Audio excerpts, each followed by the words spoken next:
July uprising এর পরে আল্লাহ তাআলা খুব সহজ করে দিয়েছেন, আমাদের জন্য প্রশস্ত করে দিয়েছেন। আমাদের প্রাইম ডিউটি হচ্ছে আমরা নিজেরা ইসলামকে অনুশীলন করব এবং ইসলামের সৌন্দর্যকে, দ্য বিউটি অফ ইসলামকে আমরা অন্যের সামনে তুলে ধরব। আপনারা জেনে থাকবেন যে আমি নিজেও প্রায় 5 বছর দেশের বাইরে ছিলাম। মালয়েশিয়াতে থেকে থেকে ভাবতাম যে দেশে কি আমি 29 সালে ঢুকতে পারবো না 41 সালে ঢুকতে পারবো। তো আল্লাহ তাআলার প্ল্যান যে ভিন্ন সেটা তো আমাদের জানা ছিল না। আমরা স্যারদের মুখ থেকে শুনছিলাম যে এত চমৎকার পরিবেশে কোনো ইসলামিক সেমিনার বা কনফারেন্স এটা আগে হয়নি। আলহামদুলিল্লাহ,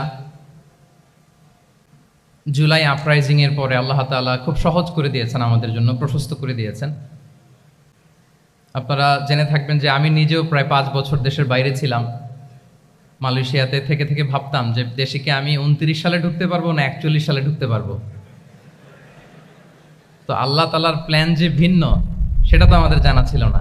খুত্তাতুল্লাহি আ'যামু মিন খুত্তাতিনা, আমাদের প্ল্যানের চেয়ে আল্লাহর প্ল্যান অনেক বড়।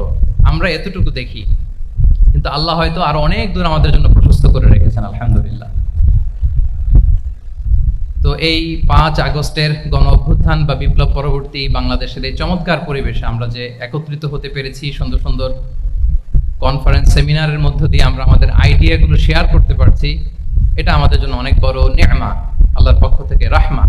তো আমরা যেন এটাকে পজিটিভলি কাজে লাগাই এবং এই যে ইসলামের বিউটি, এটা যেন আমরা আমাদের ভাই বোনদের কাছে তুলে ধরতে পারি।